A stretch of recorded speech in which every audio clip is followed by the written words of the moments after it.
Good afternoon, everybody. A confirmation about the audio, please. If the audio is clear and available, kindly confirm. Thank you. We shall be starting in a couple of moments.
Parshuram, deep sea plains are very fertile in the sense that how do you determine fertility in that case?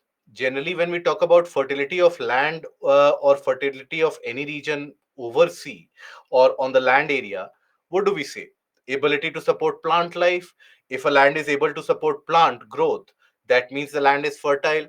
But when we talk about the ocean bottom or the deep sea plain, plants they don't grow there because there is an absolute lack of sunlight. But yes, it will have all the constituents which you generally think about when you talk about fertility. It will have deposits, sediments, minerals, all of them are naturally. Organic components are also present to some extent, not in greater proportion, but some amount of organic materials are also present.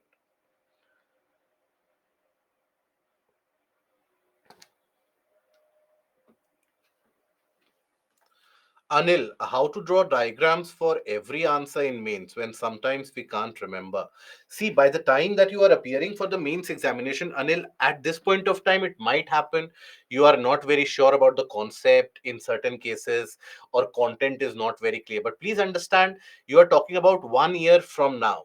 So by that point of time, your content ideally, if you're appearing for the mains examination, I'm assuming that you will have such a commanding grasp over the content that what to draw won't be an issue. Where to draw and when to draw will be an issue. So basically, for any particular question in an answer when you are writing it, wherever you feel that what you have written can be very easily or simplistically represented by an image, so always draw that diagram. That diagram need not be absolutely fair as you observe in the book, right? You would have seen me also drawing the diagrams or the images as rough as they can be, but as long as they convey the basic meaning. Understand? Diagrammatic representation oftentimes helps the evaluator skip the content and look at the answer in an objective manner. That is when you get rewarded more marks. It makes your answer look good, presentation wise as well. Right? It is not very strenuous on the eyes of the evaluator. All these are ably rewarded in the exam. Okay. For 2025, how we start answer writing. So, see, immediately as of now, if you don't have that much grasp over the content, there is no point writing subjective answers out of it. As of now, get into the practice or the habit of writing. That is much more important because eventually the problem which is faced in answer writing are twofold. First of all, speed is something which is lacking. Sometimes in certain candidates they have the writing speed, but there the time taken for to think an answer and then to bring it to the paper, many of the times you are not able to represent ably well what you wanted to say. So these are the basic issues. What is the mind to muscle memory and the time taken, the speed. So what you should do as of now, if you have initiated the preparation just now, do one thing, write something on your own. Let's suppose you have read a particular topic for any subject. Close the book, close the content, try to write it in your own words, in 100 words, 150 words, right? Let's suppose you come across or read any newspaper editorial. Close the newspaper. Think about it. what is it that you have understood out of it? Write the gist of it in 50 words, 70 words. So when you frequently keep on putting pen to paper, so that hesitation and that kind of time lag between mind to muscle, that time lag is put out of the window. So immediately you are able to represent it, and that will help you once the content develops. That is something which is going to help you in your answer writing also. Okay. And which time is best to prepare for the optional subject? So let's suppose if you are preparing for 2025, let's assume, then by 2024 December you should be done with your optional. So it will take roughly around 4 to 5 months for a complete mastery over optional, including the portion of the PYQs, the test papers, etc. It will take around 4 to 5 months. So start by the month of August, later by latest July or August latest, and then finish it by the month of December, so that from January onwards you can focus completely on the portion of general studies itself. Okay. Always advisable to study optional when you have some grasp over the portion of GS. In that way, you will be able to understand the portion of optional in a much greater manner. Especially those of you who are taking an optional which is different from your graduation stream of study, always advisable. For 15 marks, generally three pages are required to be written on an average. Okay. So I'm assuming that many of you, I understand, and I know for a fact that many of you have joined the session of geography in between.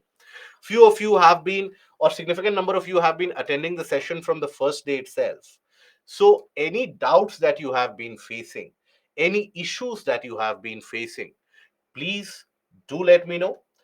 And any areas that you face any difficulty in, please do bring to the notice. You can if let's suppose there's some hesitation about asking in the class, you can always mail to me as well, right? You have my mail ID, and then we'll take it up. But don't let your doubt persist or fester for a long period of time. Okay. And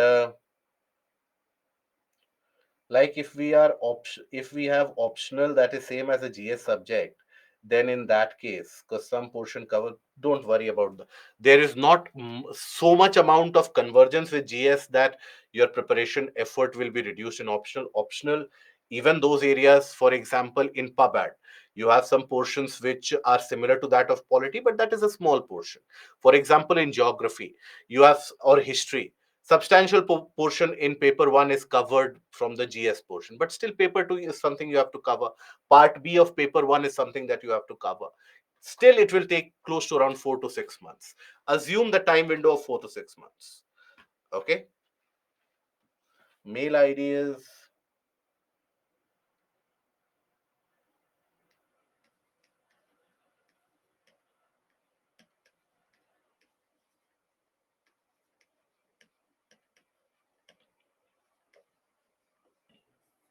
okay, you can write a mail. And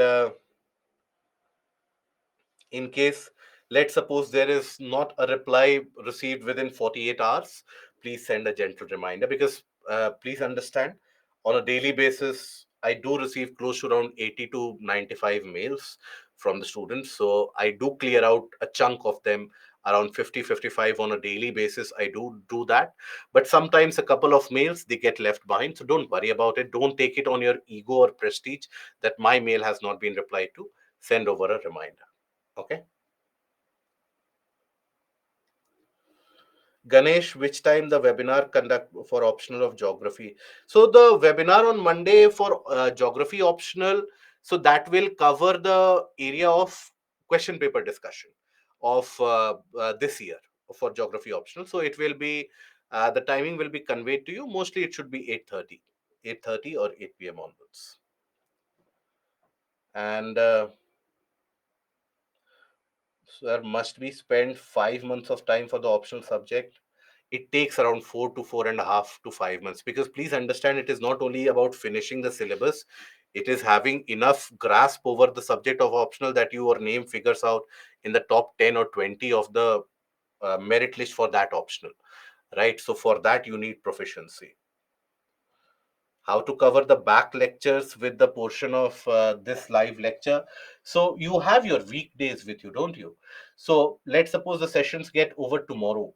So after that, again, next weekend also we have class. But after tomorrow, you have 1 week's time. So pick up any module immediately before, from Monday onwards. Take a look at the recordings. And obviously, the discussions have been carried out at a very leisurely pace. So you will be able to cover it up quite soon. If I start from November last or December for the optional, then it works. Yes, it also works. It will take you 3 to 4 months. 4 months is on an average the minimum that you have to consider. Okay. Now, we come to the portion of tides. So, when we talk about tides, see here also the misconception is very prevalent. Majority, in general, the larger population that you will observe around you, they will treat waves as tides, right? When they will see very large waves crashing in, they will tell you it is high tide. But high tide is something which is a very different phenomena, and low tide is again something which is a different phenomena. So, on a daily basis, the water bodies, that is the seas and the oceans, does not mean the river and the pond that you have in your backyard where nobody goes. So, not those water bodies. Water bodies mean seas and oceans. So, in those seas and oceans, on a daily basis, you observe a rise and a subsequent fall in the water level, right? There's a kind of a vertical rise as well as the fall, vertical rise as well as fall experienced in water level. So, because of that rise and the consecutive and continuous rise and fall in the water level, this is what is referred to as, or this is what is known as tides. Okay, so you have a vertical motion due to the rise and fall of water in the oceans and the seas. And this is because of the attraction of the sun and the moon, the ocean water. Basically, it is because of two combined forces, right? So the generation of tides is because of two forces combined. One is gravitational pull of attraction.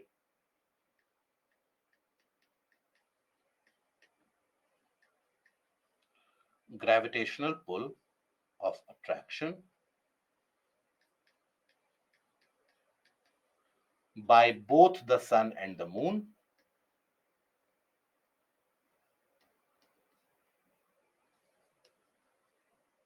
and moon. Then the next is centrifugal force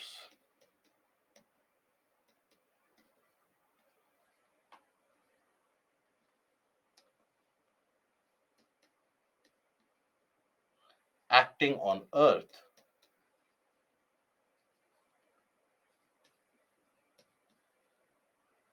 as it moves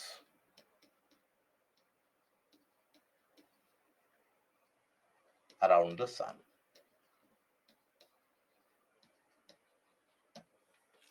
Now, both these forces we will study in detail, but both these basically they end up influencing the surface of planet Earth. But when we talk about the continents, the land masses, they are quite rigid, right? They are quite rigid in the sense that we are talking about large continental land masses with kilometers thick rocks. Obviously, they cannot be pulled apart or basically fractured, or their height cannot be varied because of the gravitational pull of sun and moon or because of the centrifugal force. So they are pretty much at their same location. But when it comes to the water bodies, these water bodies across the entirety of the planet, they basically end up getting accumulated, and also, in a way, having the surplus water accumulated on one side owing to the gravitation. Observe that water bodies across the planet, they are basically connected with each other. From one way or the other, you have water bodies being connected from each other. Pacific getting connected to the Atlantic with the help of the Southern Ocean. Similarly, Indian Ocean getting connected with the Atlantic and the Pacific as well. So they are connected. So let's suppose there is an accumulation of water in the region of the Pacific. That extra water will be supported by water coming from the region of the Indian, Atlantic, etc. So that means while the region of Pacific can experience a high tide, a higher water level, that will be countered by a lower water level in the surrounding vicinity regions. Okay. Now here, when we talk about it, let me first of all give you the very basic principle involved here. Let's suppose we consider, okay, let's talk about the major causes. So gravitational pull of moon as well as the sun. But the gravitational pull of the moon is much more significant in terms of its impact on generating these tides or the tidal generating forces, right? When we talk about the solar gravitational pull, the sun is very, very large, but its distance is far away. Whereas the moon, even though it is smaller, it is very, very close. So that is why when we talk about the moon here, has got a greater role to play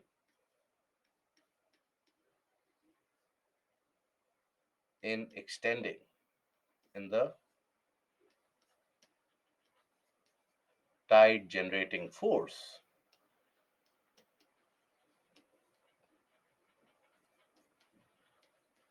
due to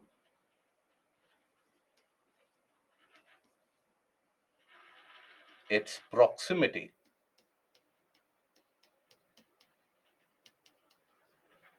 with Earth. Now, here, think about a concept. For example, let's suppose you consider this as the planet Earth. Here is the presence of moon. Now the moon will subtend a gravitational pull of attraction. Now, as the moon extends that gravitational pull of attraction, water will be attracted from these areas. And from these areas, the water will end up accumulating here.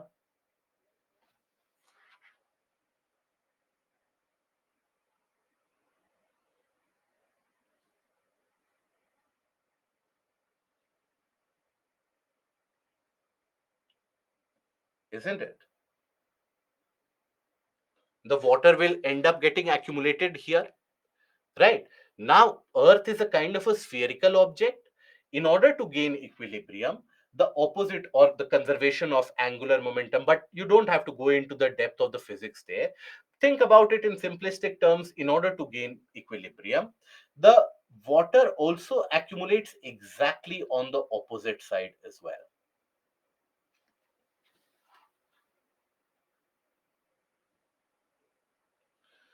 So, you observe bulges on two sides owing to the force of gravitation. Now, in this area, you will experience that the water level has risen up. So, this is a region where you will experience a high tide.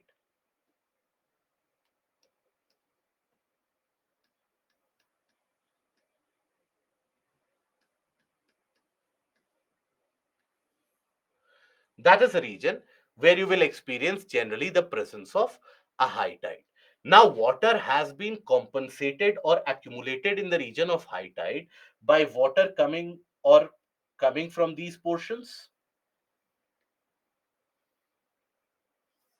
So that means in these two areas, the water level would have gone down in order to support that. So in these two areas, you will be experiencing low tide. Here also, you will be experiencing low tide. Here also, you will be experiencing high tide.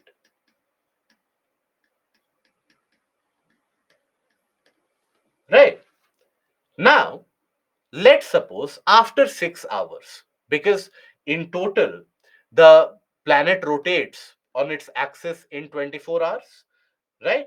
So that means here in 24 hours, the planet will take a complete rotation. Let's suppose the planet is rotating like this. Let's assume, to give you an idea, let's assume planet is rotating like this.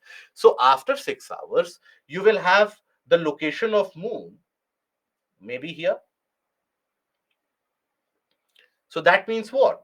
This entire process will be repeated, but the accumulation of water will be experienced somewhere here. So the region which was earlier experiencing low tide, now that region will experience accumulation of water or the presence of high tide. And the earlier ones which were experiencing high tide, they will be experiencing low tides now.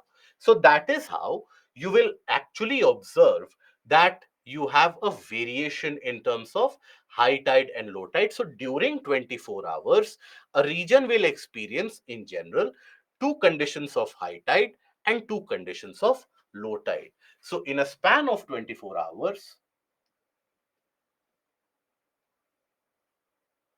in a span of 24 hours,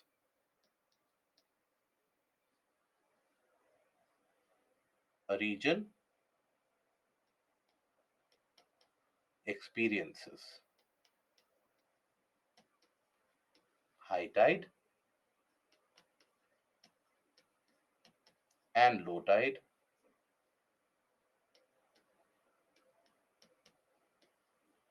twice. Right. Now here, sun also creates a kind of a similar bulge. Moon also creates a similar bulge. Sun also creates a similar bulge. In the sense that, let's suppose, if you consider the planet here, if you consider the second position here, so obviously you will observe the natural bulge being developed by the moon. Then there is a counter bulge in order to gain equilibrium on the other side as well. Let's assume you have the position of the sun here. So basically, the sun will have its own impact as well. So the sun will also end up generating its own slightly smaller bulge, because the impact of moon is very high. The sun will also develop a bulge, but not as high, right? Both of them, they will tend to add on in the final tide which is generated. I will show you the image of the solar bulge and the lunar bulge as well. But this is how the gravitational motion ends up generating a bulge on two sides, generating high tides on two sides, and on the other sides you have the generation of low tides. Okay, now the other force which is responsible is basically the centrifugal force. Now, when we talk about centrifugal force, what is this centrifugal force about? So, whenever any object is moving in a kind of a rotational motion, there is a force which acts away from the center, right?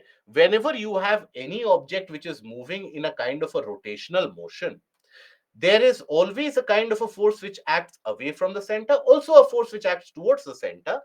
The force which is acting away from the center is your centrifugal force. So, for example, if you have ever observed this, that you tie a ball at the end of a string and you rotate the string with significant velocity overhead. Now you will always observe that the string has got a tendency, the ball which is attached to the string, that ball will have a tendency to fly away from you, to substantially move away from you. So that is your centrifugal force which is acting. So that is why you do have the centrifugal force acting on planet Earth as well. Where? So we do know that when you consider the sun,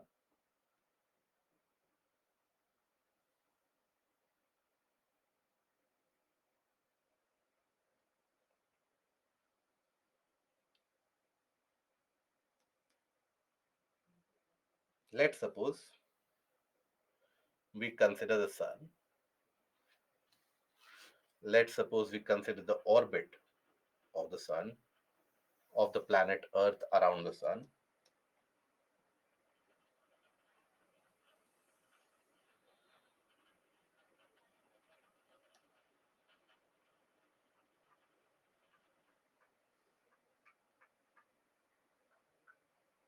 Okay, yeah.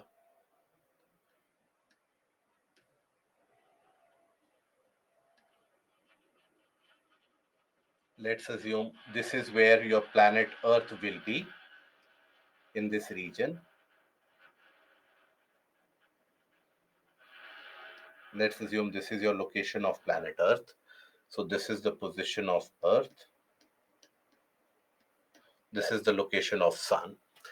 Now here, You will observe that as the planet continuously moves around the sun in an elliptical orbit, there is a force which is going to act away from the center. So, this force which acts away from the center is the centrifugal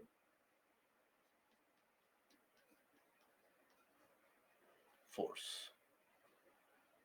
Now, while the centrifugal force is nowhere as strong that it can basically put Earth out of its orbit, or nowhere as strong that it can distort the land masses on planet Earth, but nonetheless, that centrifugal force is sufficient to generate a kind of a bulge of water, or create a disturbance in oceanic and seawater. So, generally, the oceanic and the seawater in this area will experience a bulge on the other side owing to the centrifugal force. So if you can also simplify, if you have to simplify it, you can think about it that the sun is going to create a pull or an attraction on one side. On the opposite side, anyways, you have a creation of a bulge due to centrifugal force. The resultant of these two will be the tidal generating force. Uh, so Satish, the force acts towards the sun is a centripetal force. Yes. The one moving away, the force acting away is the centrifugal force. Okay. And right. So, Priya, I hope you are able to associate with that example. And then centrifugal force is related to circular motion. So, can we link it to Coriolis force? How will you link it to Coriolis force, Akshay? Think about it. Please let me know. How is it that you are intending to link it to the Coriolis force? Karan, how equilibrium takes place, which force help in it? So the planet continuously rotates, right? Now the planet, if you think about it, is going to always have a kind of an equilibrium in general. If it is, if you think about the planets, they are out there in the vacuum in space. Now the planet will always tend to gain a kind of an equilibrium in order to maintain its balance, right? So think about it. If there is a tidal bulge generated in any part of the planet, there will be a counter bulge generated on the other side in order to maintain that particular kind of balance. So there is also the concept of conservation of angular momentum, because as the planet rotates, there is an angular momentum associated. So wherever there is a bulge created, the angular momentum of it gets impacted. Now, generally, for any moving object, there is always the conservation of angular momentum principle which is observed. So there is a counter bulge which is developed for that. But think about it, that for the planet to regain or maintain equilibrium in a vast empty vacuum space that we talk about, it cannot exist if there is water bulging only on one side, right? So that is why, in order to counter it, for the planet to maintain or retain its equilibrium, you have the counter bulge. So here, if you are uncomfortable with the development of a counter bulge, you can also think about it. Just a moment.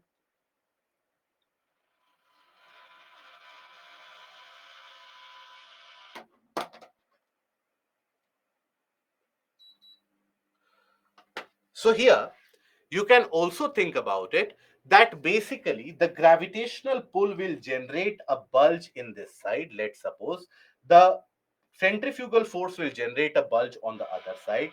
A combination and a final resultant of these two will end up generating the tides on both the sides. Here, as you observe the water to be accumulated, that is the high tide region. These are the areas where you will experience high tide. This is also a region where you will experience that high tide. You will have the areas where the water level has substantially and significantly reduced. So these are the regions which you will generally be associating with low tide.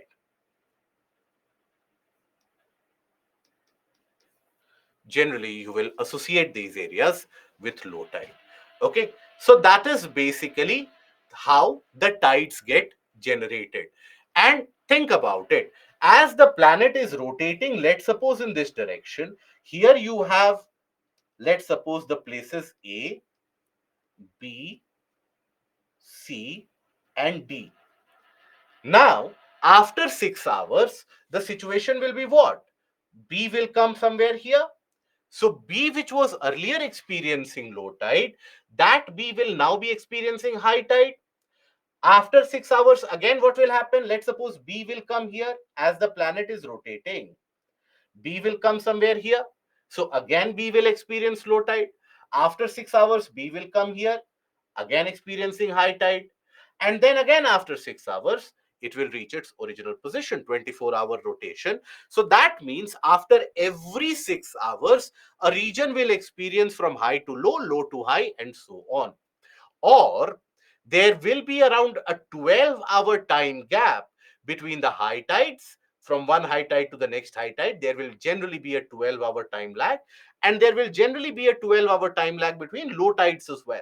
So let's suppose you have experienced high tide around 1 p.m. in the afternoon. Then generally at 1 a.m. in night also you will experience high tide. That is why during night time, if you observe late at night, generally it is not allowed in the coastal areas. The lifeguards, they will close it down. They don't allow you to go and swim into the ocean or the sea. Why? Because it is a time of a high tide, right? Similarly, around if you have been to or visited any of the coastal locations in India, generally you will observe that in India it is experienced around 1 p.m. to 2 p.m. At that point of time, suddenly the water becomes very violent, in the sense that the water level increases, it comes further inland, and the lifeguards, they become very active. They don't allow you to go beyond a particular portion. All of that is because of the creation of a high tide. But again, after 6 hours, 6 p.m., 7 p.m. in the evening, 8 p.m. in the evening, you have conditions of low tide. And then again at 1 a.m., 2 a.m. at night, high tide. Again after that, 8 a.m., observe. And next time, if you are living in a coastal area, this is very easy for you to observe, or you would have grown up with these tidal variations. But for the rest of you, the next time when you visit a coastal area, please keep that at the back of your mind. Have the full enjoyment of the coastal region and chill out to your heart's extent. But then also keep an eye out, or think about it, that if the water level is higher in comparison to the average now, why is it so? If it is lower in average, why is it so? Okay, so that you should have. Why only 6 hour slots? Why not 3 hour or 4 hour slots?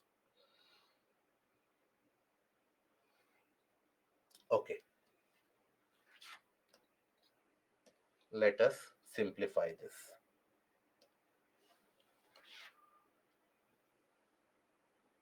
This is the planet.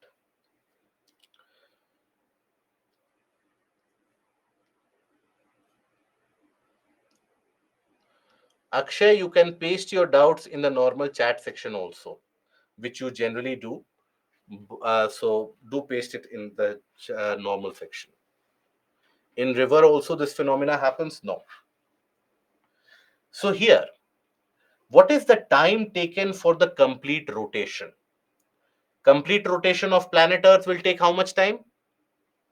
24 hours, roughly. Okay. Now, if let's suppose I want it to rotate by 90 degrees, right? So so 20, or let us approach it in different manner, 24 hours. So if A has to come here, D has to come here, C has to come here, and B has to come into position of A. It is how much of rotation? 90 degree of rotation. A total of circle represents 360 degrees. So this will be 90 degree of rotation. 360 degree rotation takes 24 hours. 90 degree rotation will take how many? 6 hours, isn't it? Right? So in 6 hours, it will reach here. Further 6 hours, it will reach here. Further 6 hours, it will reach here. Further 6 hours, it will reach here. Now, if your question is why not 3 hours, let's assume here it takes 3 hours to reach or cover 90 degree of an angle. That is the circulation that it will cover in 3 hours. So the next 90-degree it will also cover in 3 hours. So in that case, the entire rotation should be completed in 12 hours itself, isn't it? So for one quadrant rotation, the planet takes 6 hours. So if you consider the tidal bulges to be somewhat like this, so from a region of high tide to come to a region of a low tide, extreme low tide, it will take you 6 hours. Again, it will take you 6 hours to come to the next region, isn't it? Is that understood? Does it make sense? Good.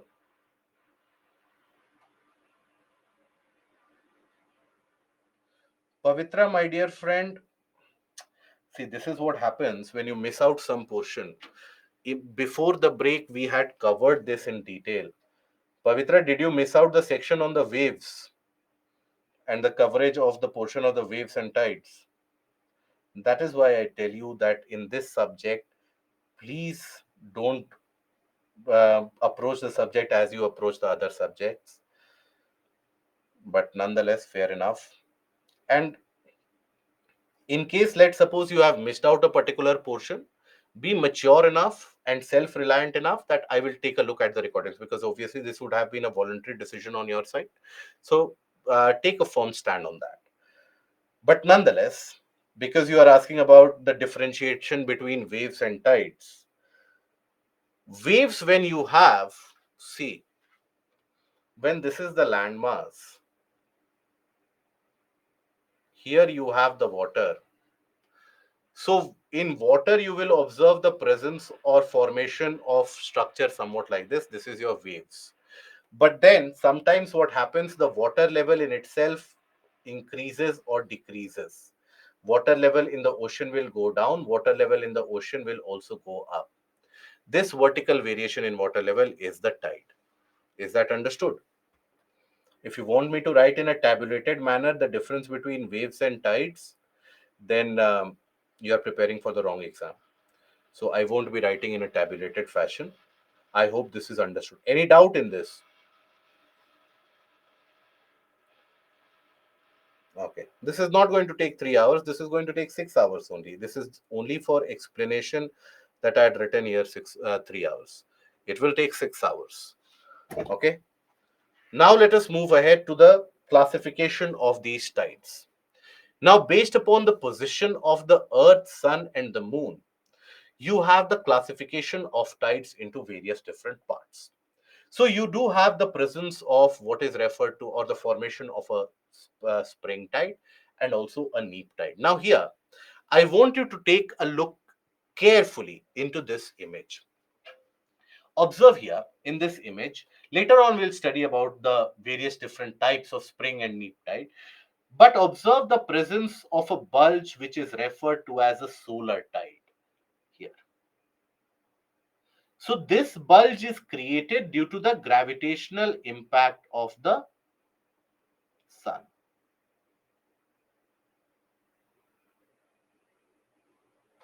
Due to the gravitational impact of the sun, that is why you have the presence of a solar tide. Then observe another bulge in the form of the lunar tide.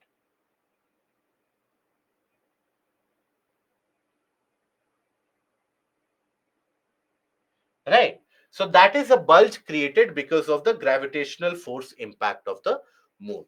So you have, based upon the location or the coordinate or the location of the sun, the earth, and the moon, you have a variation in the forms of the different types of tides that are experienced. So whenever you have the moon lying in the same plane as the sun and the earth, right? Whenever the moon lies in the same line or the same axis as the sun and the earth, that, first of all, that position is referred to as syzygy. So this is a position which is referred to as syzygy.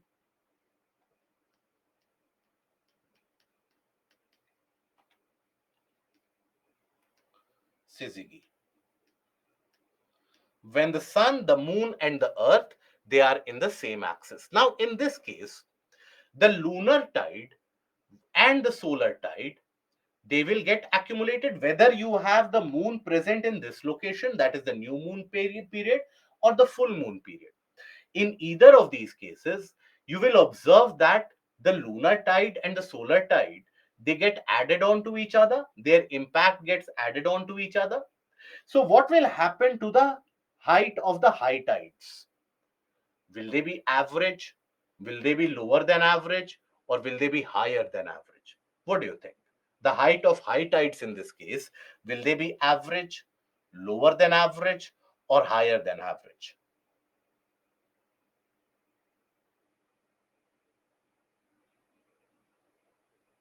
I want all of you to get an answer. Higher than average? Very good. So here, that is where, in this case, you have the high tide, that is the tidal bulge of sun and moon get added. So the high tide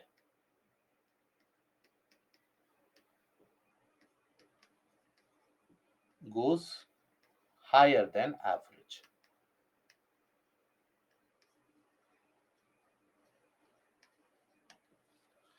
Now, what about low tides? Now, here both of them get added up, the lunar and the tidal, the solar bulge, they get added on to each other. So the low tides in this case, which will be experienced in this situation here and here, will they be average, higher than average, or lower than average? What do you think? In the case of this situation, what will be the impact of the low tide? Very good. Satish, Karan, Satyanarayan, Ayman, Selva, Pavitra, Shweta, Utsav, correct. Akshay, correct. So in this case, because the water gets accumulated as a bulge on both the sides. So what does that mean? Where does that water come from? Water will be accumulated from the surroundings. The surrounding water will be supplied in order to support that bulge.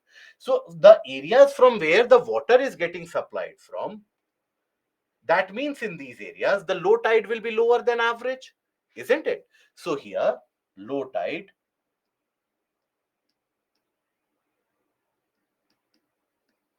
are lower than average.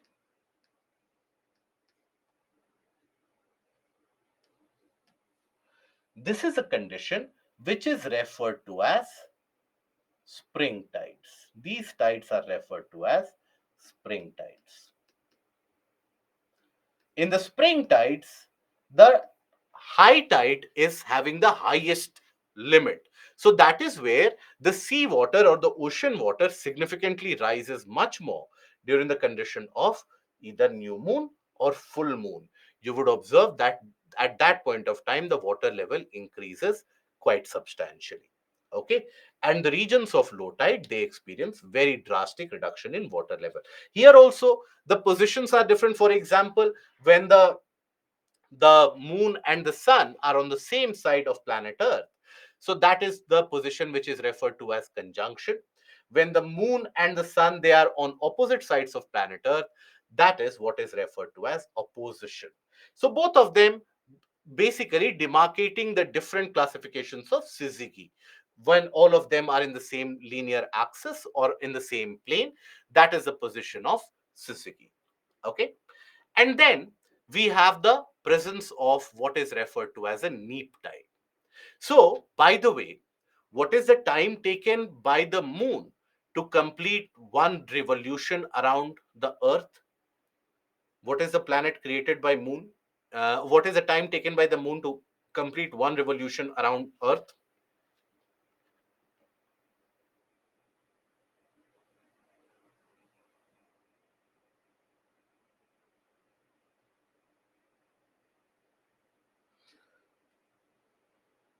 It is, I am getting such a variety of answers. The moment I'm trying to take this as an answer, time taken by the moon to complete one revolution around planet Earth. It is around 28 days. It is not 14 days. It is not 30 days. It is not 21 days something. It is not 23 hours, 56 minutes, 14 seconds. It is not 29 to 30 days. It is not 6 minutes or 6 months, whatever 6M represents. So it takes 28 days for the moon to complete one movement around the Earth. So that means 28 days have been taken to have one complete movement. Now, twice you will come across a situation where the moon and the sun, they are perpendicular in terms of their axial or the axis connecting the planet Earth. They are situated perpendicular to each other. During the first quarter and the third quarter moon, generally, that is when they are perpendicular to each other. Now, what will be the time taken from this position to reach the first quarter moon? What is the time taken? Good. This is by pure maths. 6 hours. Why are you operating in hours? It is days. Moon takes around 28 days to complete one rotation and revolution around planet Earth. Okay. It takes around 7 days. From here, for the moon to reach up till this position, it will take 7 days. So that means after 7 days of a spring tide, you experience the position where the moon is perpendicular to the axis of Earth and Sun. So, this is a position which is also referred to as the position of quadrature. This is a position of quadrature.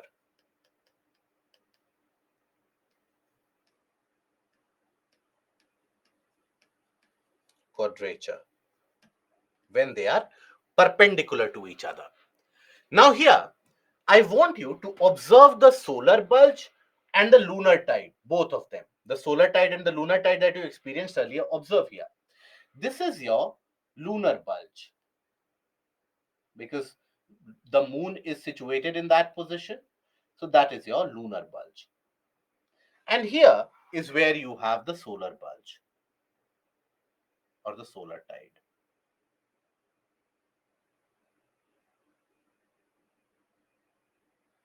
Right.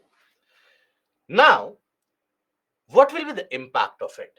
Both of them will tend to cancel out each other, isn't it? Both of them will tend to cancel out. So the high tide, the height of the high tide will be very high as compared to the spring tide, will be as observed in the spring tide or lower than spring tide. What do you observe? Or what do you think will be the situation? In the case of high tide, will the tide or the height of water will be higher than spring tide as the spring tide or lower than spring tide? Very good. It will always be lower, right? So in this case, the height of the high tide is lower.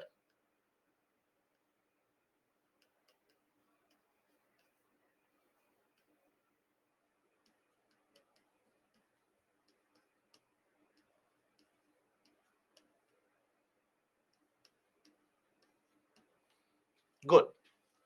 And what about the low tide? The low tide, will it be lower than that of spring tide, higher than that of spring tide, or let's suppose on at the same level as the spring tide? Higher than average? Very good. So here, low tides are slightly higher than average. Low tides level is higher than the high tides. Low tides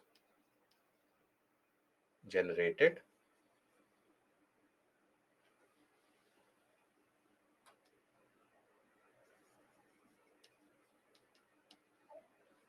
during the position of syzygy.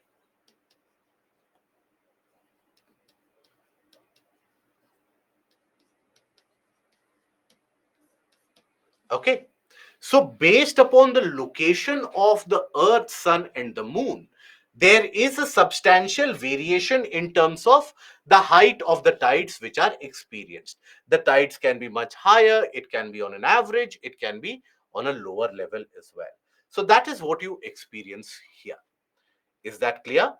So here we take a look at these spring tides. So when the sun, the moon, and the earth basically are in a straight line, so the height of the tide will be higher. They occur twice a month, one on a full moon period and another during new moon period. You want to take a screenshot? Fair enough. You can take a screenshot for this. I'll do one thing. I will disappear myself from the screen. So take the screenshot if you want.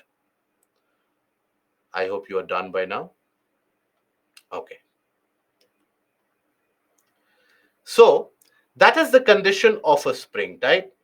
And then after that, it should be noted that when all of them, that is the sun, moon, and earth, are in the same line, that is the position which is known as syzygy. And this can be of two types: conjunction, that is when the moon and sun are on the same side, and opposition, when the moon and sun are on the opposite side. So both of these basically will lead to high tides becoming much higher and low tides becoming much lower than average. That is something that you will observe. Okay. Then a neap tide. So a 7 day interval between is a present between the spring tides and the neap tides. That is because you have to cover one quadrant. The moon has to cover around 90 degrees, again 90 degrees, again. So a total movement takes 28 days. So between the spring and neap tide, it will take close to around 7 days. So there is a 7 day interval between the spring and the neap tides. Now the sun and the moon are at right angles to each other, and the forces generated by the sun and the moon, they tend to cancel or counteract each other, right? The tidal bulges by each one of them, they cancel out each other. Tidal bulge generated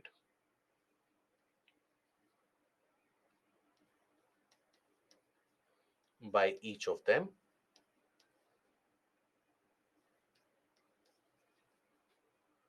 cancels out each other. Okay. Then here the moon's attraction is almost twice as strong as the sun. Why? Because of its proximity. And the sun, even though it is very, very large, it is basically very far away from Earth. So that is why both of these, that is the lunar pull and the solar pull, they have a tendency to cancel out each other. Okay. Now, here, characteristic or the properties of the tides. So before that, I have how waves are produced. Sidhya, we just covered the waves prior to the break. I think that you would have gotten hungry earlier. So you must have taken the break earlier. So we have covered waves in detail about swash, backwash, etc. It is generally due to the wind movement. How much time it takes for the moon to rotate around itself? For the rotation, it takes again the similar time duration, that is 28 days. So that is why in the case of the moon, you have what is referred to as the dark side of the moon, right? So that is as the moon basically, as it moves around the planet Earth, you have rotation also which is happening. So always the same side of the moon is something which is visible to us, the other side of the moon is not visible to us. So it's the time taken for rotation in the case of moon is equal to the time taken for a revolution around the planet Earth. Okay. Now then we come to characteristics of the tides. So here, basically, the tidal bulges on wide continental shelves, they generally tend to have a greater height. Now, the tidal bulges, basically the impact due to the high tide, etc., they vary depending upon the features of the bottom relief. For example, in Odisha, in the region around Chandipur, you will observe something very unique. In Odisha,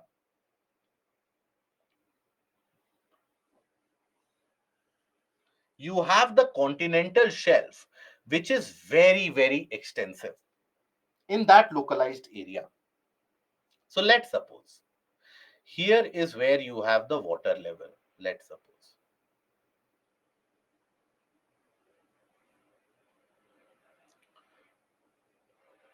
Now, during the condition of a high tide, the water level will increase. So, as the water level increases, it reaches, let's assume, somewhere here.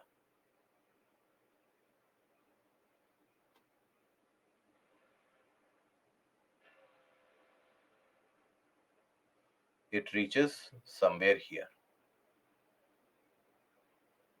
right? And let's suppose the water level decreases. So, during the low tide. So, there will be. So, look at the intertidal zone, the variation between the high tide,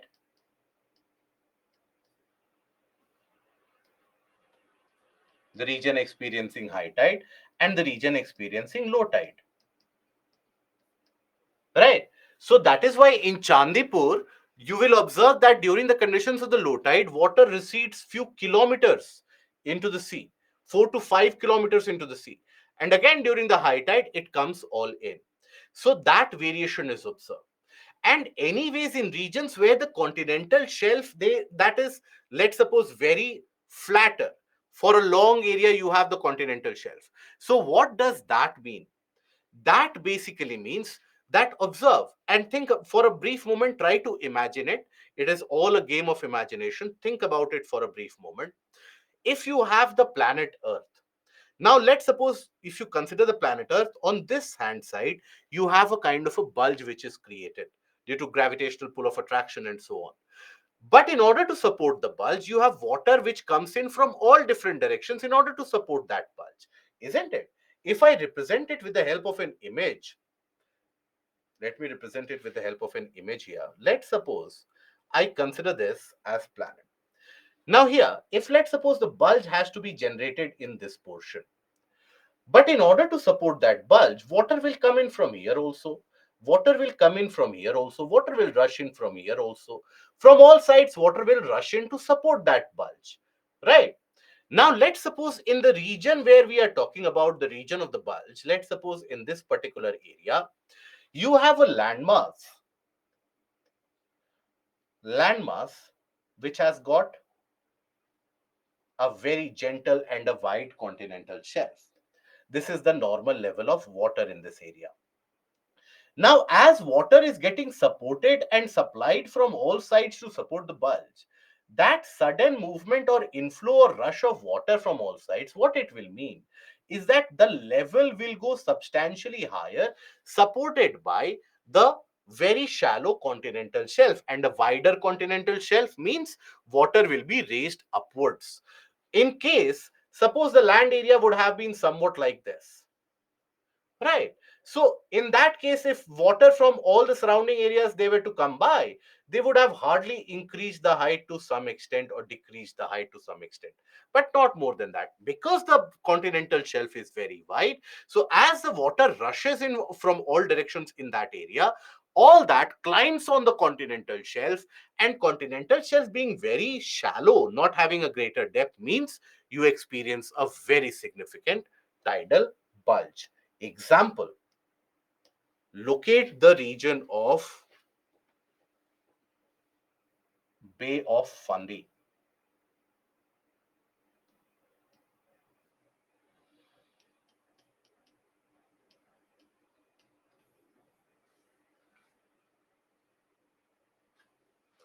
Any clue where this is situated? This is basically, I want you to locate it. Locate it in the, it is present in the northeastern part of United States, in that area. Now, North America rather. And here, the tidal bulge that is generated is very high, very, very high. One of the highest across the world. Now, why is that? So when you locate it on the map, observe the shape of the land. So the land also has got a shape somewhat like this, where you have land on all the sides. In fact, Not at all. Here it is much more narrower. So in this case, what happens? All the water which gets pushed in order to support that bulge, all of that will raise the height of water quite significantly. And again, during the low tide, all that water will simply exit it like a channel, like a narrow channel. And that is why the low tides will also be very substantial. Now, the shape of the bays and the estuaries here, right? They will also influence the intensity of the tides. If it is narrow, intensity oftentimes gets magnified, right? So wherever you have narrow opening in regions having narrow openings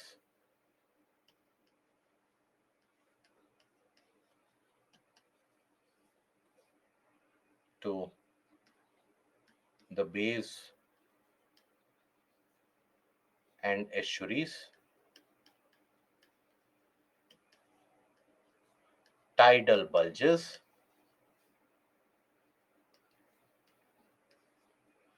get exaggerated.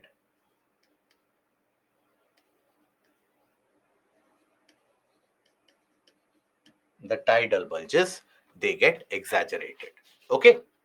Now, whenever sometimes you will observe that when the tide is channeled between the islands into the bays and the estuaries, they get called as tidal current. So let's suppose that suddenly, because of the rush of water, because of the, in order to support that bulge, you have the rush of water towards certain areas. If you have to understand it in a cross sectional manner, think about it. For example, let's take this slide. Let's suppose you have a particular area, land area. From a top view, it appears like this. This is your top view, let's suppose.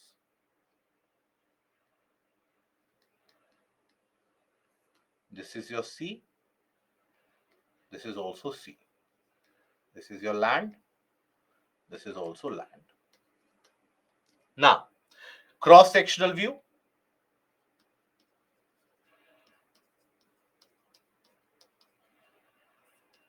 Here, if this is your land area, or this is your in sea, and then again, this is your sea.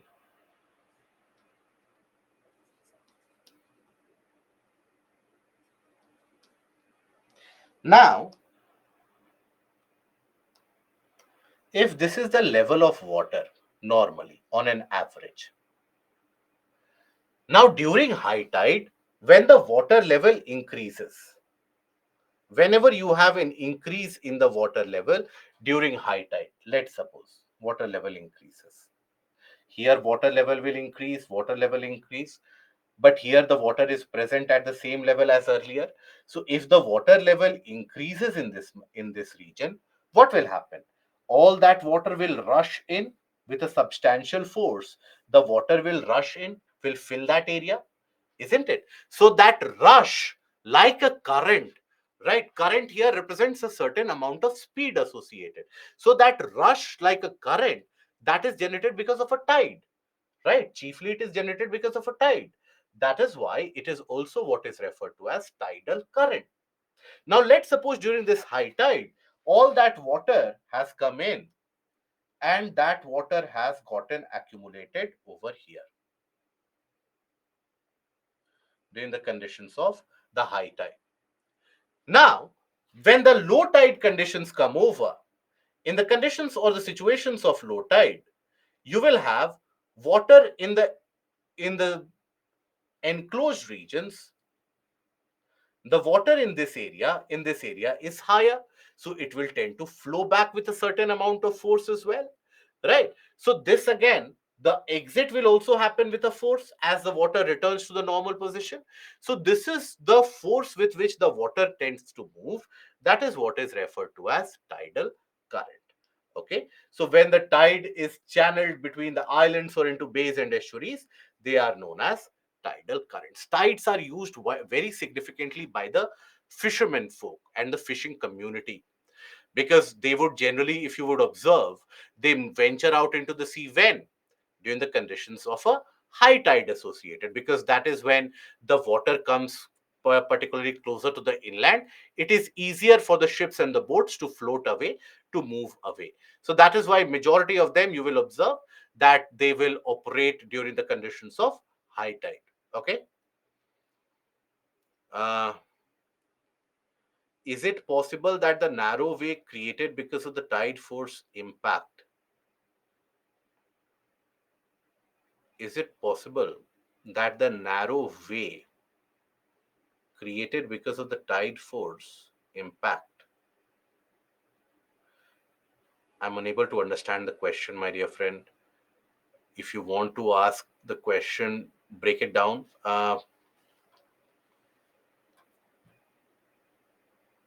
Is it possible that the narrow way in the Bay of Fundy? Yes, the variation in Bay of Fundy that you observe is primarily because of the shape of it and also the width of the continental shelf, both of them.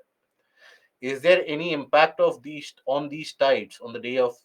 They simply get exaggerated as per the conditions of the spring and spring tide and the which is generated. So that is something which is experienced. Nothing else. Nothing out of the ordinary. Okay.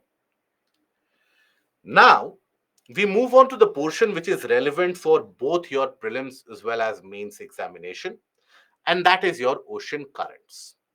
Now, when you take a look at the oceanic water, it largely appears calm, flat, featureless, right?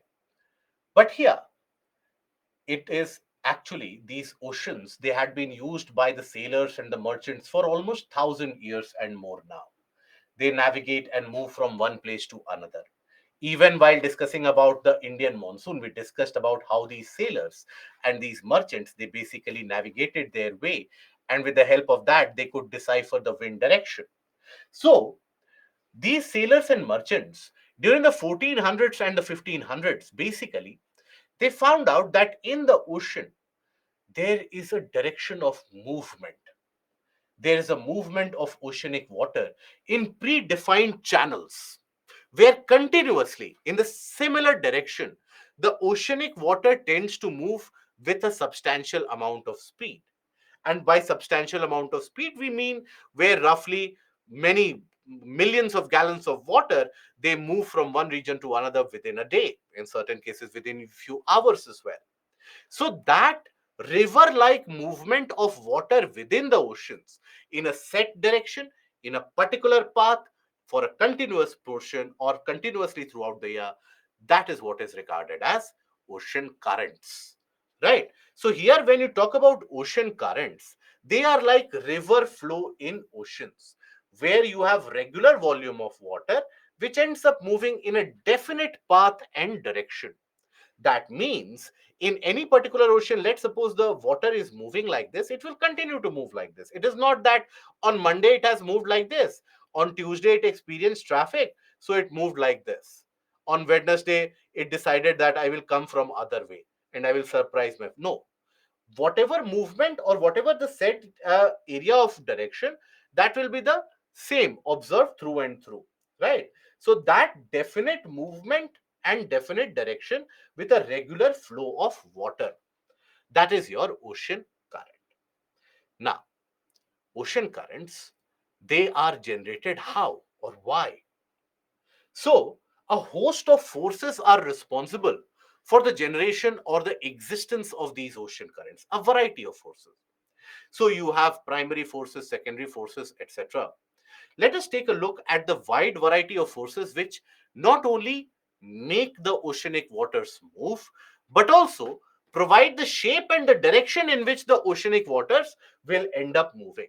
So, first of all, when you take a look at the primary forces which will influence the movement of the ocean currents, first is heating by solar energy. So, let's suppose you have the oceanic water. Now, that oceanic water will get heated up by the solar energy, obviously.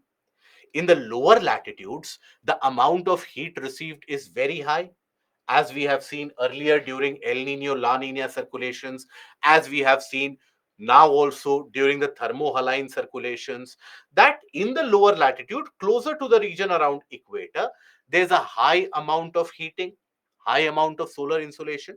That high amount of heating means there will be a substantial expansion, isn't it? There will be some amount of expansion which will be observed in terms of water level and the volume of water. So, heating by the sun, what it creates, that at the region of the lower latitude, water, because of its expansion, gains a height advantage of around 8 to 10 to 12 centimeter, as we have discussed during the thermohaline circulation. That water gains a height advantage. Water will always have a flow from a greater height to a lesser height. Water will always have a flow. So here also, as the water gains a height advantage at the region around equator, it will have a tendency to flow. Tendency to flow where? In whichever region where the height is lesser. That will be its natural tendency to flow. Right? So let's suppose if we talk about the planet, think about it that here you have the planet, let's suppose, and here you have the region of the equator, 0 degree latitude. Now, basically, as the water expands, right, as the water tends to expand, you will have the water having a tendency to flow. It will try to flow. It will try to flow in which direction? Like this also, like this also. But then it does not flow like this. It follows a particular path.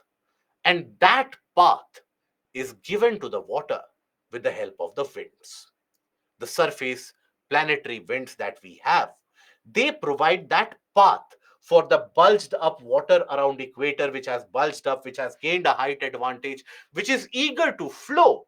So that path is provided by the wind, right? So it causes, so this represents the surface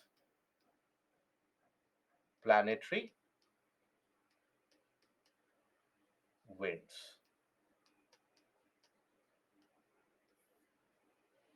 right? That is what is depicted here. Now, in this case, in this situation, when we talk about this wind movement, think about it. If you have to think about the analogy, think about a young individual having all of that energy, but for all that energy, so just so that it doesn't get wasted, you have to put it in a particular channelization, in a particular path. You need some mentoring, you need some tutoring, right? That is why even today you tend to recall, you tend to always remember those teachers who have shaped your lives to take you to the present position that you are in, isn't it? So think about the winds providing that kind of a guiding principle or a guiding pathway. The direction in which the winds will blow, that is the direction in which the oceanic water tends to flow as well. So provides direction to the flow of water. Direction to the flow of water.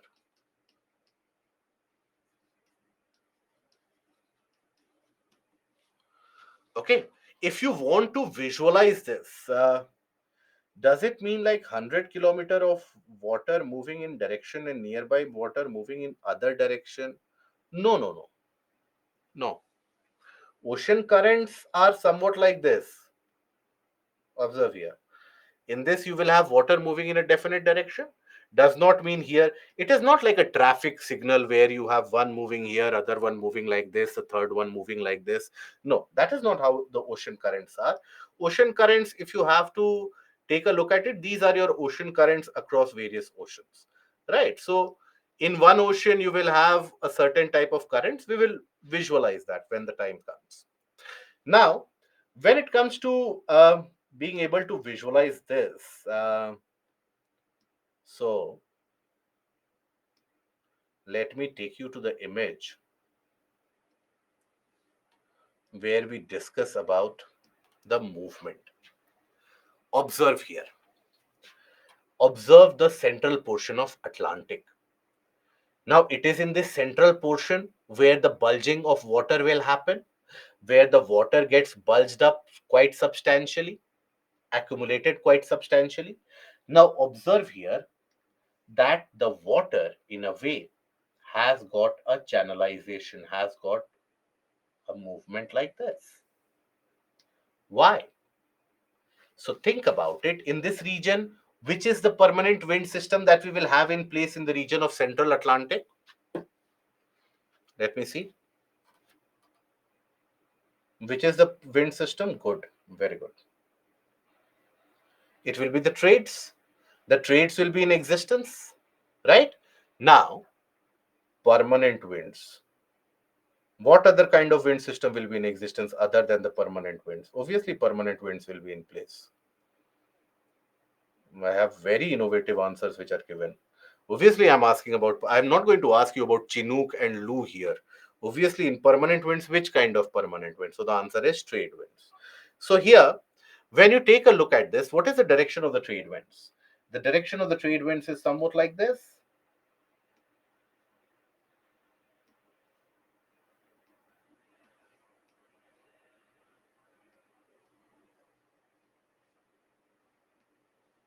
Isn't it? So think about it. So the winds are basically pushing the water in the western direction, westward direction. Now, ideally, that is what the wind should do. Observe the shape of the water. Doesn't it appear as if the water has been pushed in the westward direction and then, owing to the shape of the coastline, water has simply flowed over the place? Right.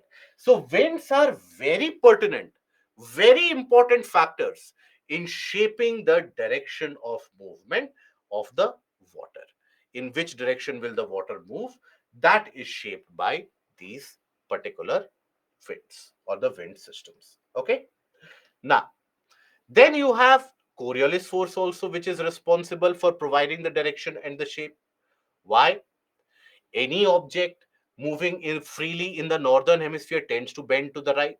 Any object moving freely in the southern hemisphere tends to bend to the left, isn't it? So here also, Coriolis force will be acting on these ocean currents. So they also provide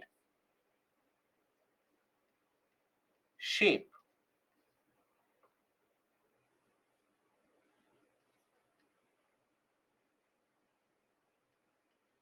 and direction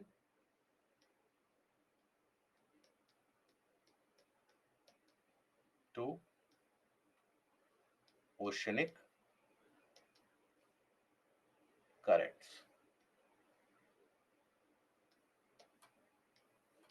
So, for example, when we consider the northern hemisphere, objects will tend to bend to the right in the northern hemisphere. Objects will tend to bend to their left in the southern hemisphere. Let's suppose you consider only the northern hemisphere.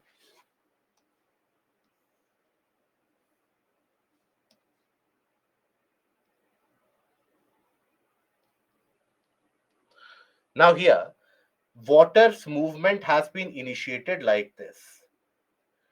Now, as the water moves, it will be bending to the right. It will always be bending to the right. It will always be bending to the right. Always be bending to the right. In the southern hemisphere, always bending to the left, always bending to the left, bending to the left. That is why, generally, across all the oceans that you will observe, the ocean currents will have a kind of a clockwise circulation in the northern hemisphere, a counterclockwise circulation in the southern hemisphere, except the northern Indian Ocean. Northern Indian Ocean is an exception where the wind factor is the predominating one. So that is why, hence, oceanic circulations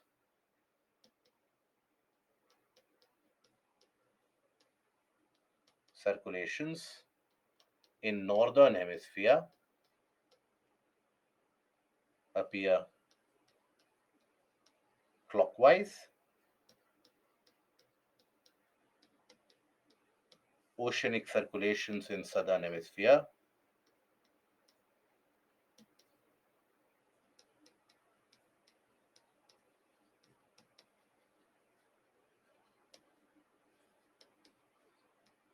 appear counterclockwise.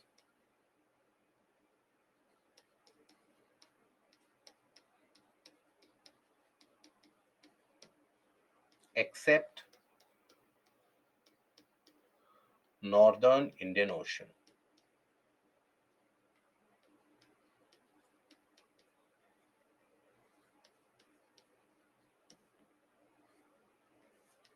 Okay, so that is where you will have or you will experience these kinds of circulations both in the northern as well as the southern hemisphere. Now, the shape of the coastline, these are basically your secondary forces, the secondary factors. Now, when we talk about the shape of the coastline, the ocean currents and their directionality is also experienced based upon what is the shape that the coastline will have. For example, let's suppose in between you have certain set of islands. Then you will have the ocean currents breaking into two portions, coming back again. Right? For example, here, observe, you have the Caribbean islands. Right? Now, in that region, the ocean current has gotten divided into two. And observe the shape here. Yes, there is Coriolis force at play. But then, such a kind of a shape is also depicted by the or the shape of the coastline. Here, the ocean current will enter here as Norwegian current. Some part will go here, one portion will go here, another portion will go here. That again is influenced by the shape of the coastline. So, shape of the coastline is another major factor which influences the directionality and the pattern of movement. Then there is another minor factor, and that is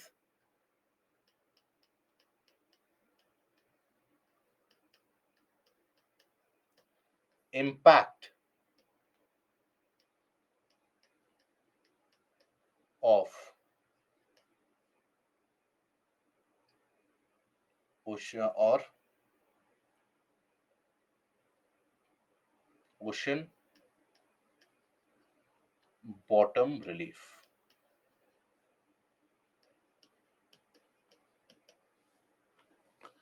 So, ocean bottom relief. Sometimes, let's suppose you have an ocean current which is moving with a substantial speed. As it encounters any kind of variation, undulation on the ground surface, on the sea surface, for example, mid oceanic ridges, that also sometimes can bifurcate or trifurcate these ocean currents. For example, observe this ocean current in the northern Atlantic. Now, in the northern Atlantic, here, by the way, you have the presence of the mid Atlantic ridge. Right. Mid-Atlantic ridge, obviously, just like any oceanic ridge, is known by different names. So a part of mid-Atlantic ridge also exists here. This is also an MOR, mid-oceanic ridge. So as soon as the currents they encounter these ridges, if the ridges are closer to the surface, as the currents encounter these ridges, they get broken into two or three parts or four parts accordingly. So example is the North Atlantic drift. This is your North Atlantic drift. When it hits the Wyville-Thomson ridge, it is the name of the mid-Atlantic ridge in that portion. When it hits the Wyville-Thomson ridge, it gets divided into multiple smaller fragments. So, example,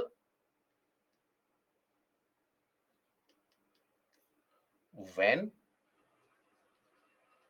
the North Atlantic drift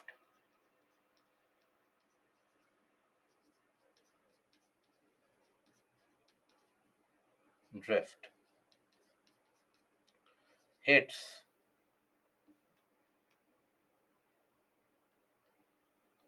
the MOR, mid-oceanic ridge, or the simply, I hope if I simply write Wyville-Thomson ridge, still you will be able to understand. Wyville-Thomson ridge.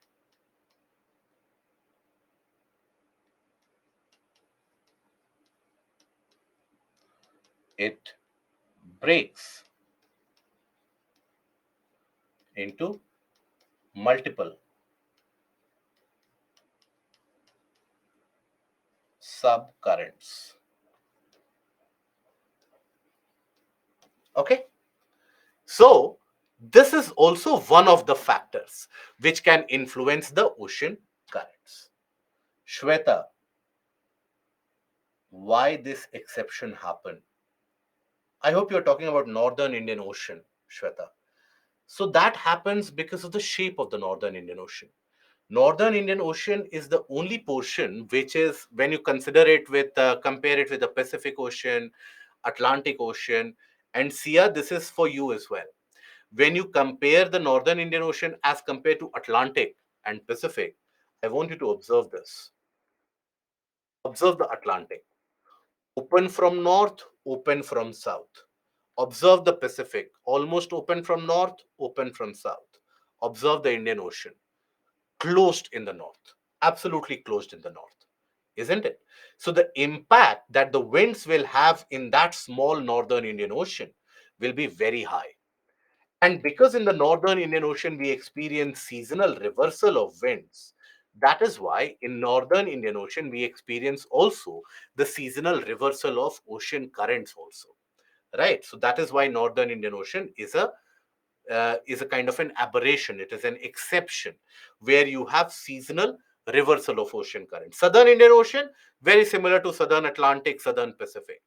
But Northern Indian Ocean, because you have the seasonal reversal of wind during the monsoon, that is why that will have an impact on the localized ocean current there also. So you have a seasonal reversal also.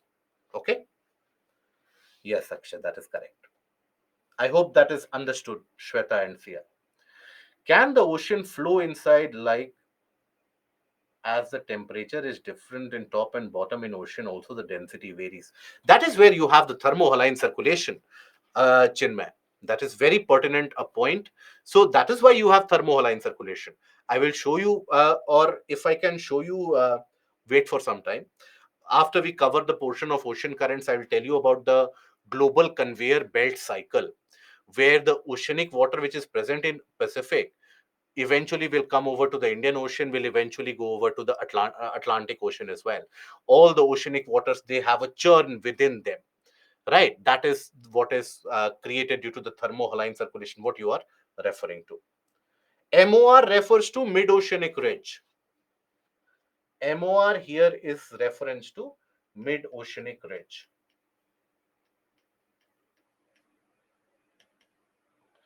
Mid-oceanic ridges are in fact underwater, almost hilly sorts. These are the regions of active volcanism. So these are the areas which extend, and these represent one of the largest ranges across the globe. Because when you talk about the Himalayas, what is their extent? Around 2,500 kilometers, right? But when you talk about these mid-oceanic ridges, they extend in a interconnected manner across the planet's oceans underwater for almost around 64,000 kilometers, right? That is their extent underwater in terms of its linearity. So these are very significant landforms. Okay. Ganesh, permanent wind disrupt the way of ocean currents? No, they provide the shape to the ocean currents. They will provide the pattern or the shape to the ocean currents. Gulf of Mexico, frequently occurring tropical cyclone, warm ocean currents, they definitely make an impact, Pranay. But along with that, in the Gulf of Mexico, the portion that we have covered, that is the stratification of ocean water. Then you have the trade winds causing downwelling. All those factors are also involved there. Okay. See, I want you to reach a level where for any question, if you have only one point, that is the level that I absolutely don't want you to have. That is the thing where many of the candidates will be satisfied with it. That, okay, I know the reason why there is a particular tropical cyclone in Gulf of Mexico. I want you to reach a level of proficiency where for any reason, for any question which is asked, you should have a climatological reason, you should have an oceanographic, a geomorphological reason, and if possible, also associate a human angle. Only then will you be able to paint a comprehensive picture for any problem statement which is put before you, either in the mains or in the interview board or in front of the interview panel. For that, I want you to have that interlinkage. Okay. Now, when we talk about these ocean currents, now The ocean currents, mostly the currents which are generated by the solar energy, wind energy, etc., they are largely restricted closer to the surface themselves. Wind becomes an important factor.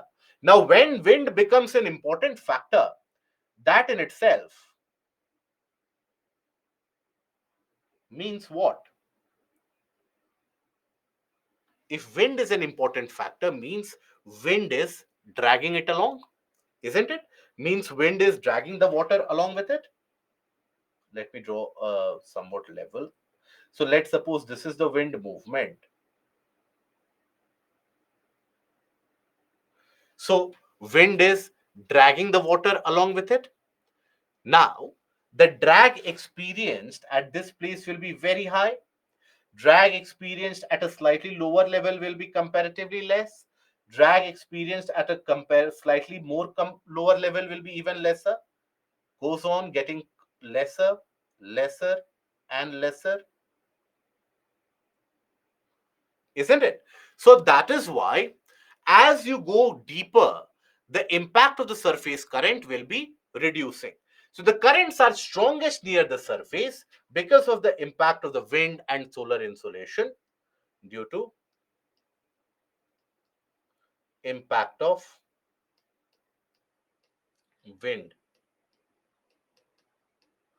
and solar insolation.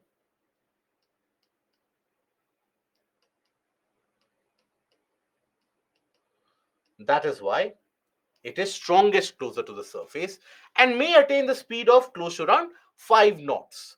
Knots are what?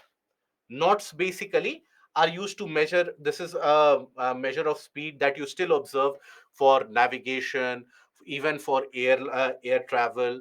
The speed is measured in terms of knots. Knots represent basically 1.8 kilometer per hour. That is what is represented by knots. So the knots, the entire formulation of it, earlier knots used to be uh, referred in a way to measure distance. So what would be done was, in order to measure the depth of oceanic water in certain areas, or in order to measure the distance on sea in between different areas, people would attach a long rope having multiple knots in between. Right. So that distance between the knot used to be roughly around 1.8 kilometer, and that has still persisted. So here, when you talk about knots, so that represents a speed. 5 knots roughly turns out to be around 9 kilometer to 10 kilometer per hour. At depth, the currents are generally slow with speeds less than zero point 0.5 knots. Uh, does trade wind of temperature factor like upper layer and lower layer of ocean helps each other to direct in a particular direction, or also it oppose each other in some places? Does trade wind of temperature factor like upper layer and lower layer in ocean? Okay. Does trade wind or temperature factor like upper layer and lower layer in ocean helps each other to direct in a particular direction? See, if I have been able to understand and interpret it correctly, what you are trying to ask basically is that, is it going to be the case that trade wind is trying to push the current in some direction, and the impact of, let's suppose, density or temperature is pushing water in other direction? I hope that is the query. That at surface the trade wind is taking it away, at subsurface the temperature is bringing it in different direction. That does happen. You have a different motion on the surface, a different motion on subsurface. We have seen that in the case of thermohaline circulation. We will further reinforce that concept when we come to the global conveyor belt. Okay, we'll be reinforcing that concept.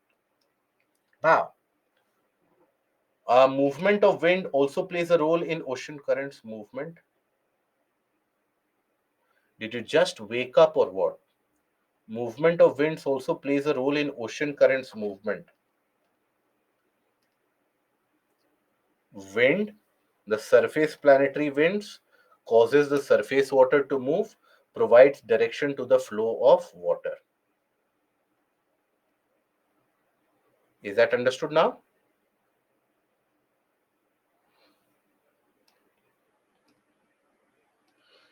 During the weekend sessions, so many people, you guys frequently zone out of it, and suddenly you, as if some bolt of lightning has come, suddenly you get jolted back into action. I always tell you that take it as a preparatory phase for your mains exam. That is where you have to sit for long hours. But nonetheless, so as we move ahead, our geography syllabus ends on which month? 4th of November is the last class for the weekend session of geography. Now, when we talk about the classification of these ocean currents, now they can be classified based upon whether they are moving at a surface or the temperature as well. So, where these ocean currents are in motion, based on that, you have the classification as surface current and deep water current. Surface currents, they are the ones which will be moving on the surface, right? That is what you have as the surface currents. So, they move on the surface. So, 10% of the all the water, that is only around 400 meters from the sea surface. Only in that region you will have the surface current. But major portion of subsurface water, that is influenced by the deep water currents. Deep water currents, they are influenced and initiated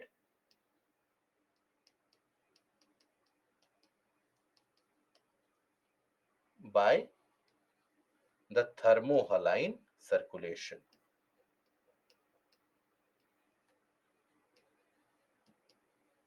Thermohaline circulations.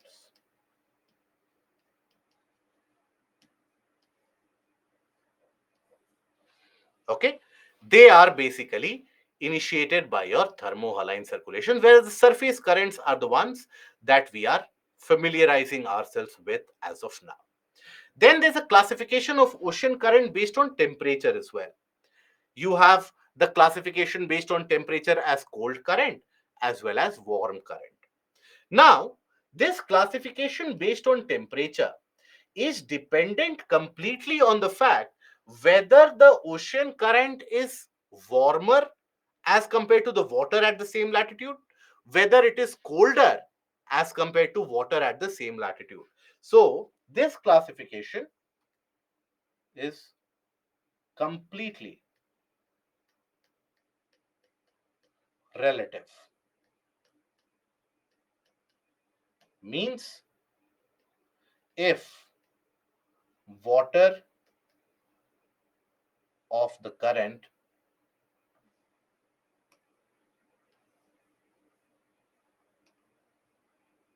oceanic current, is colder than surroundings,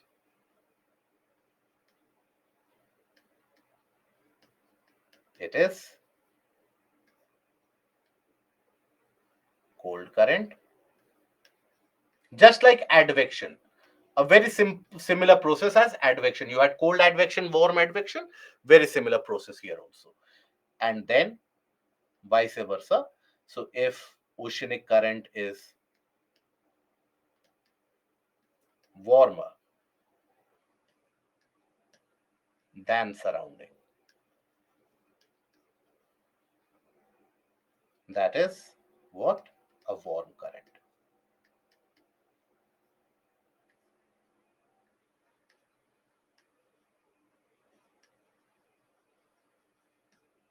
Okay, so you have a cold or a warm current completely dependent upon whether the water in that area is colder than the surrounding or whether it is warmer than the surrounding. For example, let me give you an example which should help you, provided that you guys are awake. See, at any point of time, if you feel that it is going on for a long stretch and you need a break, please feel free to ask for it, as compared to simply sitting and staring at the screen and thinking all the meanwhile as the session is going on, what will I have for dinner today, tomorrow, after tomorrow, where will I go there, my that friend is calling me up, I need to tackle that friend also, once I become IAS officer I will do this, I will stand for election also. By the way, I received a phone. So if your mind starts wandering like this, better to take a break rather than simply, dragging it on. So whenever you do need a break, do let me know. Okay. Now, here, when we talk about this warm and cold ocean currents, cold currents. So in this case, let's suppose you consider this as a planet.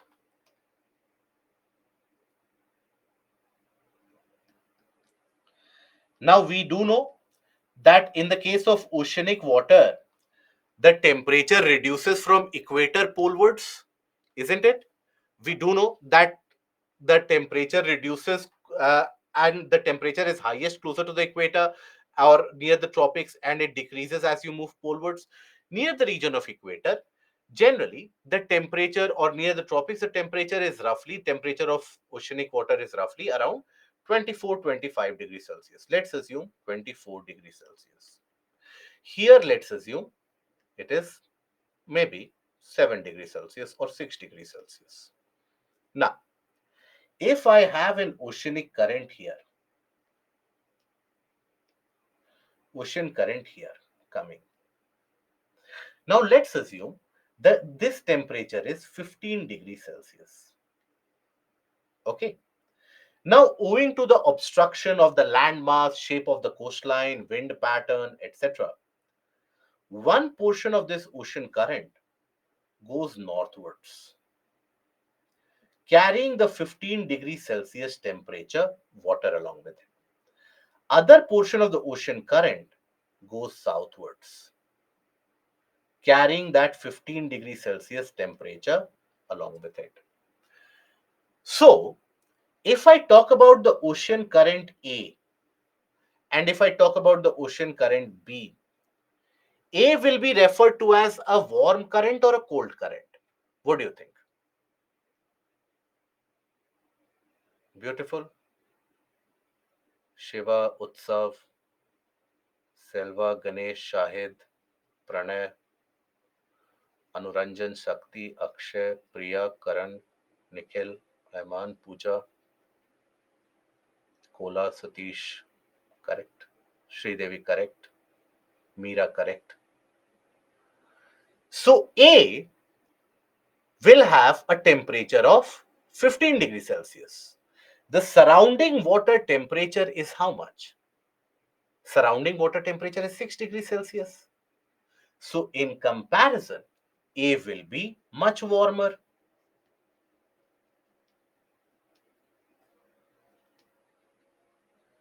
because the water is brought by the oceanic current is much warmer as compared to the surrounding water. Whereas what about B?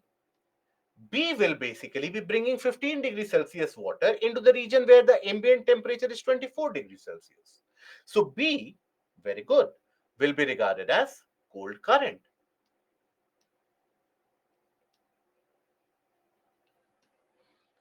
isn't it? So what that tells you, that you don't have an absolute measurement that, okay, if the temperature is below 12 degrees Celsius, we will give the certification as cold current. Otherwise, simply not eligible. Otherwise, warm current. No, you don't have an absolute scaling like that. Depending upon whether the surrounding temperature is colder, then this is a warm current. Whether the surrounding temperature is hotter, then this is a uh, or vice versa of it, right? So that is how you have the classification of the currents based on temperature. I hope that is understood. Okay. Now, here, generally, you will observe the impact of upwelling, downwelling also. For example, in the mid latitudes, here, let's suppose this region here, let's suppose you have a landmass. Now, in this region, you will also have the trade winds. Trade winds will be blowing like this.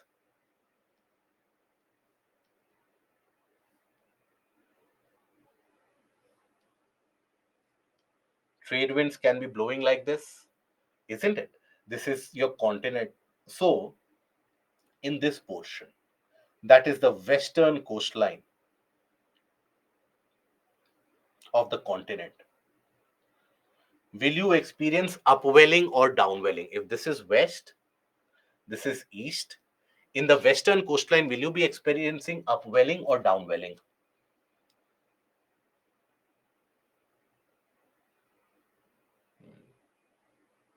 Good. Many of you have given the incorrect answer. Pranay, I am asking about the western coastline. If the trade winds are moving offshore, now in offshore movement, what is the upwelling or downwelling? In case you guys, most of you who are marking it as incorrect, I'm sure you guys would have rectified it. That wind direction is this should be upwelling, wind direction is that, it should be downwelling. Think about it. Apply your logic. Wind is moving like that in this particular direction. So wind will be dragging the water along with it. So the subsurface water will always come up. So here you will have upwelling always.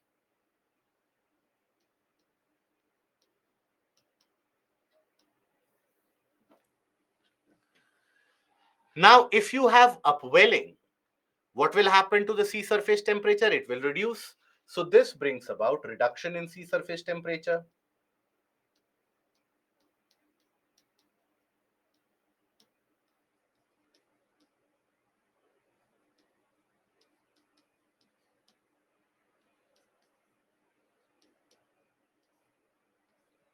Reduction in sea surface temperature.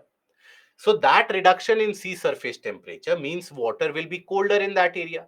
So generally the currents which are present across the western coastline of the continents in mid to lower latitude, they are referred to as, they will be the ones with the cold current. So they bring colder waters to warm water areas, and they are usually found on the west coast of the continents in the low to mid latitudes.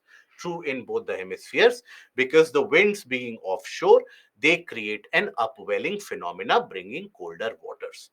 But in general, if let's suppose you have to simplify everything, whenever you have an ocean current bringing water from higher to lower latitude, that is from the region closer to the poles to the region closer to the equator, they will be bringing comparatively colder waters, right? Whenever you have any ocean current bringing warmer water from lower to higher latitude, it will always come out to be a warm ocean current, always. So I should write it down here itself. Ocean currents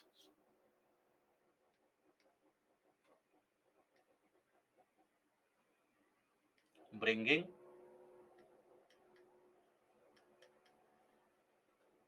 cold water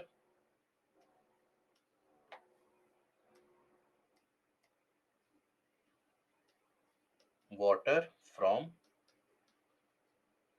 higher to lower latitudes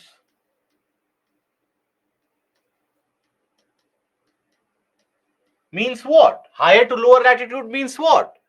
If let's suppose water is being brought from here to here, that means here the temperature will be lower, because with latitude the temperature also changes, right? So that is generally your cold current.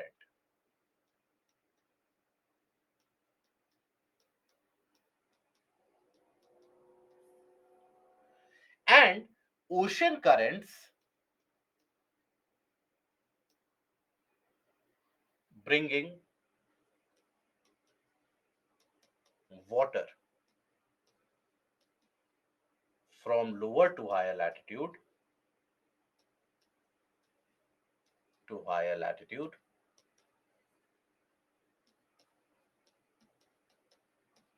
is basically going to be your warm current.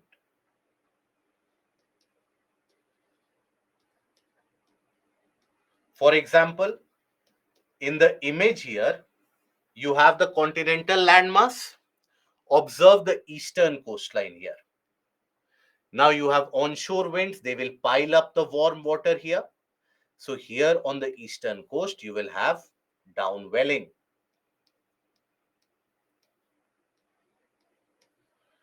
And this downwelling means it will lead to increase in sea surface temperature. In sea surface temperature. That is why across the eastern coastline of the continents, you will observe the presence of warm ocean currents. In the lower and mid latitude across the eastern coastline, generally you will observe presence of warm ocean currents, whereas across the western coastline, you would generally come across the presence of cold ocean currents. Okay. Does the rotation of Earth will also have an impact or effect here in upwelling? No.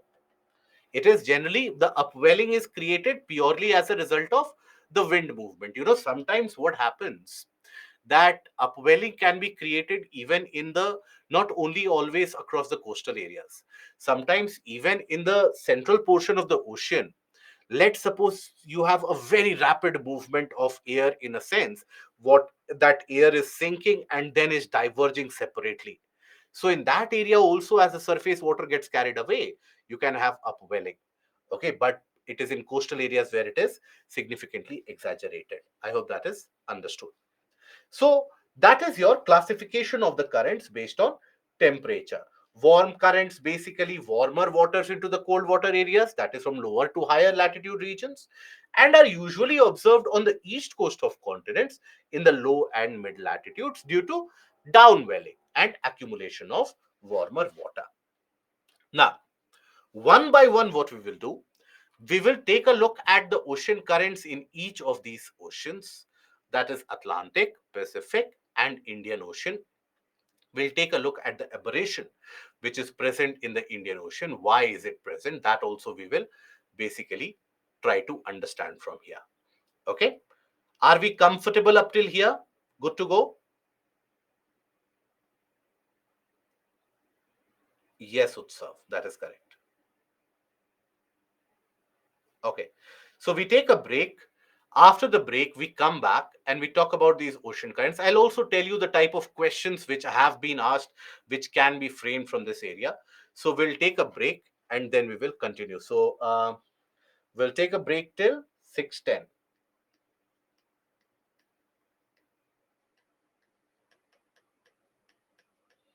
Okay. And then we will continue.